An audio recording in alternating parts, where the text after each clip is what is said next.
اس وقت میرے ساتھ موجود ہیں بیرسٹر راشد اسلم، برطانوی قوانین کے ماہر ہیں اور برطانیہ میں بہت بڑی جو تبدیلیاں آئی ہیں جس نے پاکستان میں اور برطانیہ میں لوگوں کو کافی پریشان کر رکھا ہے۔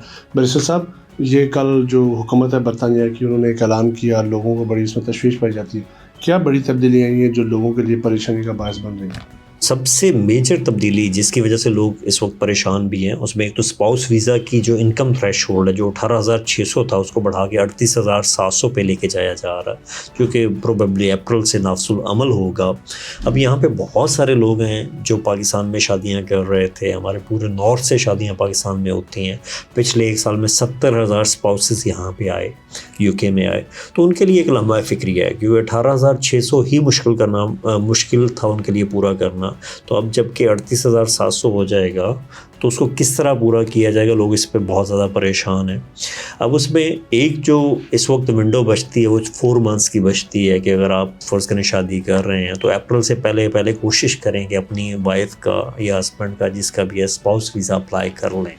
اگر اس سے پہلے اپلائی کر لیتے ہیں تو پھر آپ پہ یہ قانون لاگو نہیں ہوگا، کیونکہ جو ایکسپیکٹڈ ڈیٹ دی گئی ہے وہ سپرنگ 2024 کی ڈیٹ ہے۔ تو کوشش کریں، اگر آپ نے پہلے شادی کی ہوئی ہے تو آپ اس پہ ویزا اپلیکیشن دے دیں۔ دوسری اس میں جو بڑی تبدیلی آئی ہے اسکلڈ ورکر ویزا کے حوالے سے ہے۔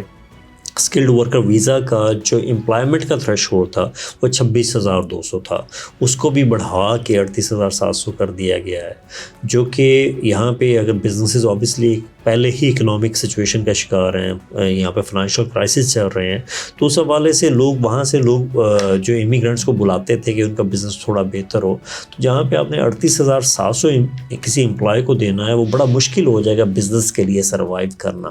میں یہ سمجھتا ہوں کہ بہت سختی ہے، اور اس میں زیادہ تر لوگ وہ جو آئے ہیں جو کیئر ہومز کے حوالے سے آئے ہیں، کیونکہ اس میں جو وجہ بتائی جا رہی ہے کہ پچھلے ایک سال میں 1,01,000 ویزا ایشو کیے گئے، ان کے ساتھ 1,30,000 ڈپینڈنٹ بھی آ گئے۔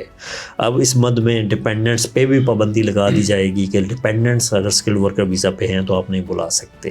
اس کے علاوہ NHS کا جو چارج ہوتا ہے، جس کو IHS کہتے تھے، وہ 624 پر ایئر چارج کیا جاتا تھا کسی بھی اپلیکیشن کے لیے، اس کو بڑھا کے 1,035 پاؤنڈ کیا جا رہا ہے۔ وہ بھی ایک فائنینشیل برڈن ہوگا امیگرینٹس کے لیے۔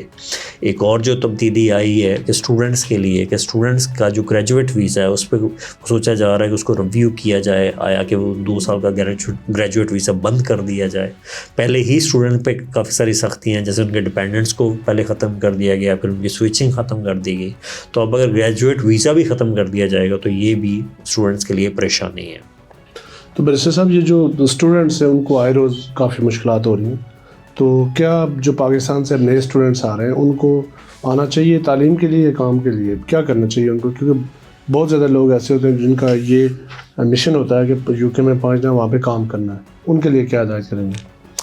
دیکھیں، جو اسٹوڈنٹس آتے ہیں، اب یہاں پہ اسٹوڈنٹ بہت سارے آئے، کئی ایجنٹس کے تھرو بھی آئے، ان کا مقصد اسٹڈی نہیں تھا، وہ اب یہاں پہ آگے تنگ ہو رہے ہیں، کیونکہ نہ سوئچنگ ہو پا رہی ہے، نہ کوئی اور چیز ہو پا رہی ہے، الٹیمیٹلی وہ اللیگل ہو جائیں گے یا اسائلمس وغیرہ اپلائی کریں گے۔ میں یہ سمجھتا ہوں کہ یہ غلط راستہ ہے۔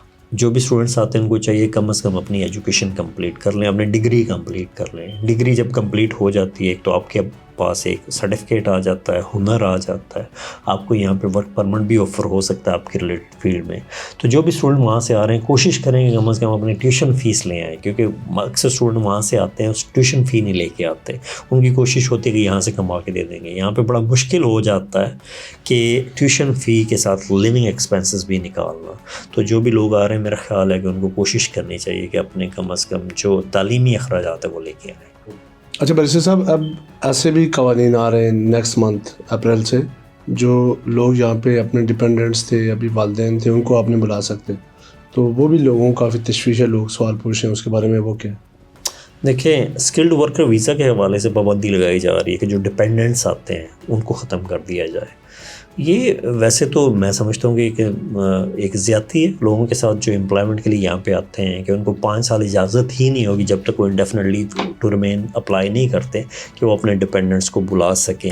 یہ جس طرح اسٹوڈنٹس کے لیے بھی ختم کر دیا گیا جنوری سے کہ وہ اپنے ڈپینڈنٹس کو نہیں لا سکتے، اب اسکلڈ ورکر ویزا جو کہ ورک پرمٹ ہوتا تھا، وہ پہلے کبھی بھی نہیں ایسا ہوتا تھا کہ آپ اپنے ڈپینڈنٹس کو نہ لا سکیں، یہ پہلی دفعہ ہوا ہے۔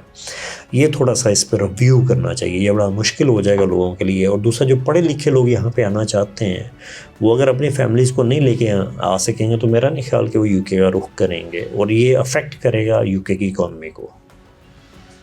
اچھا بیرسٹر صاحب, جو کمپنیز بن چکی ہیں وہ یہاں پہ لوگوں کو ویزاز تو دے دیتے ہیں, لیکن جب لوگ یہاں پہنچتے ہیں کمپنی نہیں ہوتی, جو کمپنی کے لوگ ہوتے ہیں جو ویزاز دیتے ہیں وہ فون نہیں اٹھاتے. اس کے لیے کوئی یو کے کی گورنمنٹ کوئی قانون لا رہی ہے, کوئی کریک ڈاؤن ہو رہا ہے ان کے خلاف؟ نہیں, اس کے لیے زیادہ تر تو کیئر ہوم میں لوگ آئے ہیں, بہت سارے لوگ آئے ہیں پچھلے 1 سال میں, 1 لاکھ سے زائد لوگ آئے ہیں جو کیئر ہوم کے ویزاز پہ آئے ہیں. تو اس پہ بیسکلی گورنمنٹ کو تشویش ہے کیونکہ اس پہ پینوراماز بھی ہوئے BBC کے, اس پہ بہت ساری انویسٹیگیشنز بھی ہو رہی ہیں کیونکہ کیئر ہومز ایسے جعلی طور پہ بنے, یا وہ کیئر ہوم جن کی کیپیسٹی نہیں تھی انہوں نے ورک پرمٹ ایشو کی ہیں, بٹ اب وہ لوگوں کو جابس نہیں دے رہے, ویک میں 3 یا 4 گھنٹے دیتے ہیں. ہمیں آئے دن یہاں پہ کلائنٹ صاحب آتے ہیں, وہ آ کے یہاں سے ہم سے حل پوچھتے ہیں. تو ایسی صورتحال میں اب یہی ہے کہ اگر کوئی اسٹیبلش کیئر ہوم ہے اس کی طرف آپ کو سوئچنگ کرنی چاہیے, یا باقی جو کیٹیگریز جس میں آپ سوئچ کر سکتے ہیں بینگ ورک پرمٹ ہولڈر, ادھر سوئچنگ کرنی چاہیے اپنے ویزے کو تاکہ آپ اپنا اسٹیٹس سیکیور کر سکیں. الٹیمیٹلی ہوم آفس ایسے کیئر ہومز پہ انویسٹیگیشن کرے گا, الٹیمیٹلی ان پہ کریک ڈاؤن ہوگا. اب فردر جو کیئر ہومز ایون جو کاسٹ کی بھی ریکویسٹ کرتے ہیں تو اس کی بہت ساری ان کو سوال نامہ ان کو بھیجا جاتا ہے کہ آپ پہلے بتائیں کہ آپ کو کیوں ضرورت ہے, یہ پہلے نہیں تھا. اس کا مطلب ہے کہ ہوم آفس نے اپنے قوانین سخت کیے ہیں. یہ تھے بیرسٹر راشد اسلم. تفصیل انہوں نے بتایا کہ برطانیہ کے اندر جو لوگ فیک کمپنیز بنا کے لوگوں کو بلاتی تھی ان کے خلاف بھی کریک ڈاؤن ہوگا. اس کے ساتھ ساتھ آنے والے دنوں میں مزید سخت قوانین متعارف کروائے جا رہے ہیں اور برطانیہ کی حکومت ان پر عمل درآمد بھی کروائے گی.